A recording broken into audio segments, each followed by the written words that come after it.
So we were treated to a teaser trailer for Cyberpunk 2077 at Microsoft's E3 conference this year, and it looked really cool. I was actually blown away by how bright and vibrant the world looked, which was in complete contrast to the darker teaser trailer that we got in 2013. It was really showing the character of Night City and also just how popular Mohawks are in this world. Check out how many Mohawks were in this trailer, guys. In 2077, they voted my city the worst place to live in America. Main issues, sky-high rate of violence, and more people living below the poverty line than anywhere else.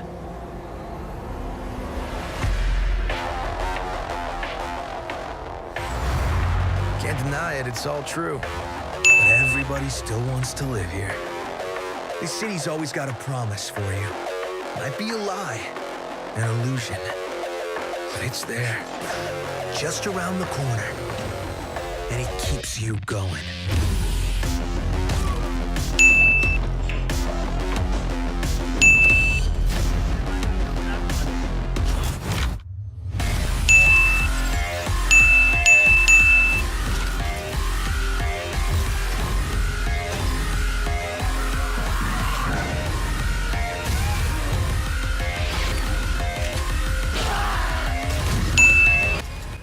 For those of you that, like me, that were not lucky enough to attend E3 this year, we weren't able to see an exclusive 50-minute demo presentation that was shown to a lot of press behind closed doors.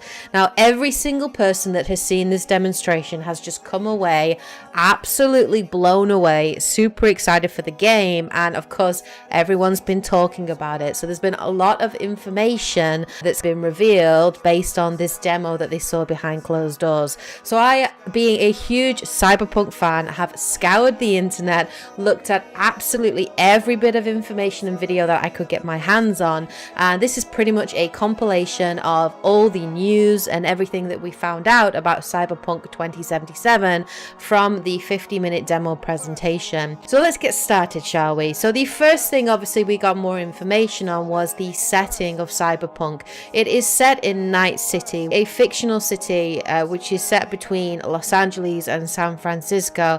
At this time, America is in pieces and mega corporations control all aspects of life and gangs pretty much rule the streets. Night City itself is actually split into 6 main districts, and each district is very different and unique in feel, and of course you will be able to explore each one in full detail. In terms of the story, a lot of people were concerned that the trailer that was shown at Microsoft's conference was very bright and not something that we're used to with most Cyberpunk games. A lot of Cyberpunk games tend to be very dark, very drab, you know, sort of Blade Runner style games. Now, CD Projekt Red have turned around and said, you know, not to worry. The game is going to have elements where it's bright and elements where it's dark. It is what they're calling a story noir, and obviously Night City will have a full day-night cycle as well as a full weather cycle as well, including acid rain, which looks incredible. So let's address the elephant in the room, which is the fact that Cyberpunk 2077 will actually be played from a first-person perspective. Obviously, there's been a huge reaction to this by fans of CD Projekt Red, a lot of fan concerns,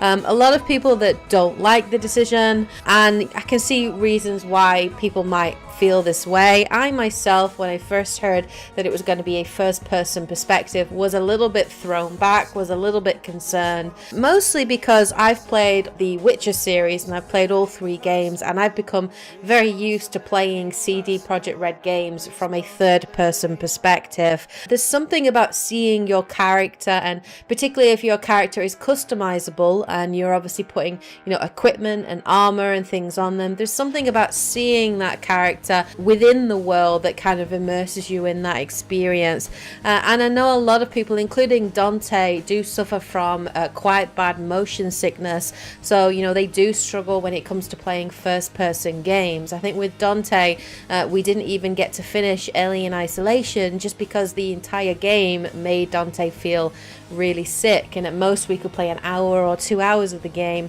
before he would start to feel really nauseous. So I know for Dante, he has hasn't played any of the Mankind Divided games because of that fact. And there is a number of gamers out there that do have that problem, you know, and do struggle.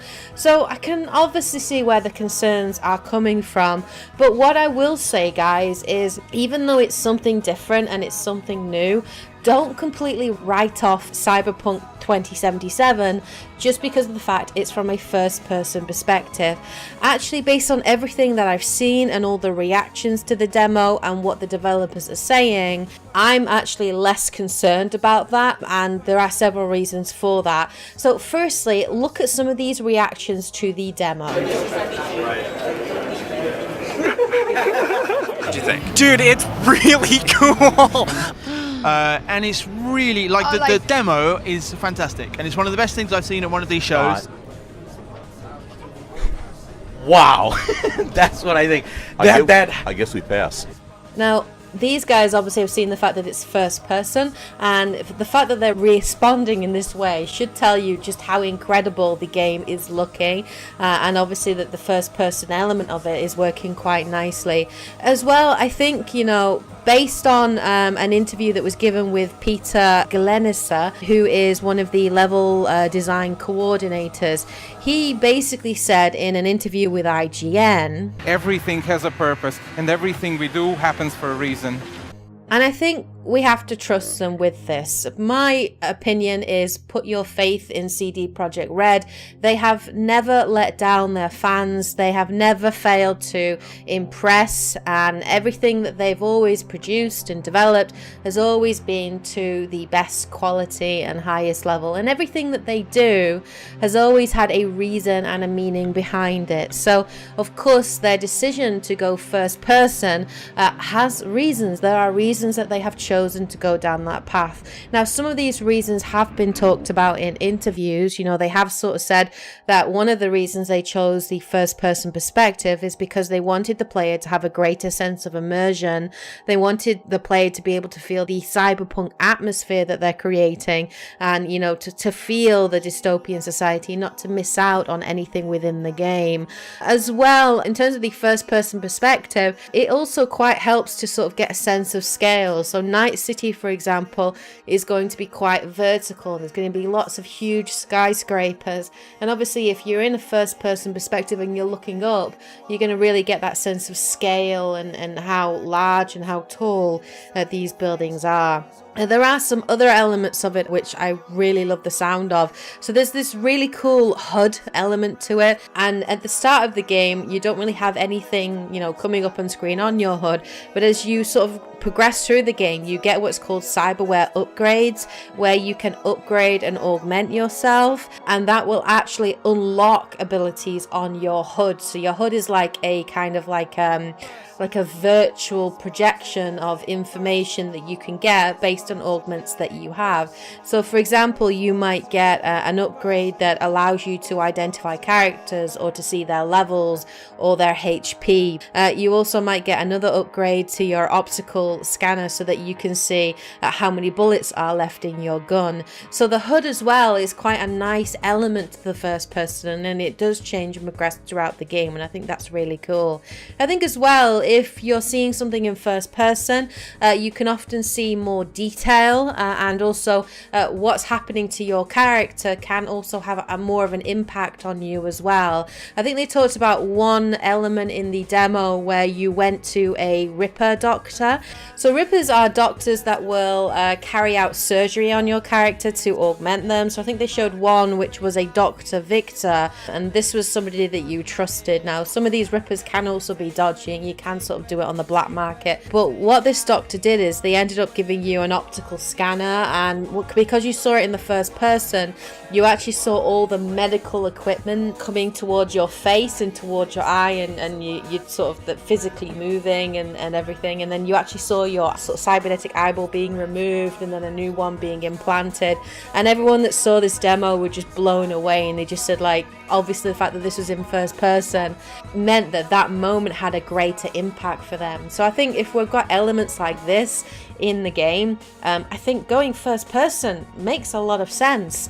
Now, there will still be parts of third person perspective, so in cutscenes you'll still be able to see your character, and also when driving vehicles this can also be done in third person as well. And I kind of like it, you know, based on what we've heard and based on the fact that it is a first person shooter as well. I think the first person element does really work quite nicely. Now, CD Projekt Red have reassured fans and have said that this is an RPG over being a first person shooter, and that the emphasis is on the RPG element, on player choice. So you can choose to go in a completely non-violent manner. You don't have to take part in that gunplay and in that action. It's entirely up to you, and you do have the facility to do that. So what other information did we learn? So much information. So let's talk about the RPG elements in Cyberpunk 2077. There is full character customization. This is completely new for CD Projekt Red, because obviously in the Witcher series we had a very set character, which was Geralt. Well, for the first time we can actually customize our own character down to choosing the gender. We can also customize our hair, our skin tone, add tattoos and makeup. We play as a preset character who is called V, and you are a mercenary or hired gun, and you're basically hired to do the dirtier, more dangerous kind of missions. In the character customization, what I really love the sound of is the fact that you can choose your life path, so effectively your backstory, and there are 3 elements that you can choose on, which is your childhood, a life event, and also why you're in the city. Depending on what choices you make, this will unlock certain things or certain paths for you, and can also modify events and how people might respond to you. As well, your character is fully customizable in terms of spending points in skills, tributes, perks and stats. The stats that they've talked about are very much like, you know, Dungeons and Dragons style stats. So you've got like strength, constitution, intelligence, reflex, tech, and my favorite, which is cool. So you increase your cool stat through your street cred level, and you can get this street cred level by doing side missions and side quests. By increasing your street cred level, this will give you access to fixers, certain fixers that will give you more quests. So it will open up quests to you and possibly open up dialogue options, and also it will give you access to better vendors, so you can get better augmentations, better weapons, better equipment. Maybe you can get some kind of deal and discount and that kind of thing. There is also going to be a fluid class system, and there are 3 classes that are definitely confirmed as playable, which is Solo, Netrunner and Techie. So Solo is kind of like your soldier, warrior, mercenary class, and that'll be focusing on your strength and your constitution and your gunplay. Netrunner is like to do with your augmentations and your ability to hack things, and Techie, I'm not sure what Techie is yet, so I'm sure we'll find out more information about that. They have also mentioned Corporate and Rocker Boy are 2 other classes that you will be able to see in game, but you might see these represented in NPCs. They're actually not going to be a playable class for you. What's quite nice is it's not like a BioWare game where you choose your class at the beginning of it and that's it, you're locked in. This is more fluid, so you can choose elements of like Solo, Netrunner and Techie depending on what your play style is or how you're progressing in the game. Let's talk a little bit about combat. So there are going to be weapons, of course. This is a first person shooter. There are 3 kinds of weapons that you can have: power weapons, tech weapons, which you use to like penetrate through walls, so like a tech shotgun, and smart weapons. Those sound the coolest to me. So these weapons like can track enemies, and you can actually like ricochet bullets off of walls and like work out the trajectory of a bullet. So if you like use one of your optical scanner and you see like an enemy behind a wall, then you can actually use your smart gun to take them out, and I think that sounds amazing. There is also going to be melee combat as well and takedowns. I think they said if you want to, you can play the whole game wielding nothing but a katana and using your augmentations if that's the way that you want to roll. There are certain mods that you can get. So there is a mod which allows you to slow down time, and you have what like a kind of a bullet time. I think it's like an inhaler that you kind of use, and you can use drugs to enhance your abilities as well. You can also like equip what are called mantis blades, which we saw in the teaser trailer back in 2013, and you can use these to climb walls and clamber up walls and obviously take out and slice and dice and take out enemies, which sounds cool. And there will be unique bosses as well, which is great, and I love that, because one of the elements I loved in the Witcher series were the monster fights and the research that you had to do for these, and they were all really unique and had really unique moves. So I think CD Projekt Red have a good track record of doing boss fights, and I expect the ones in Cyberpunk 2077 will be just as cool.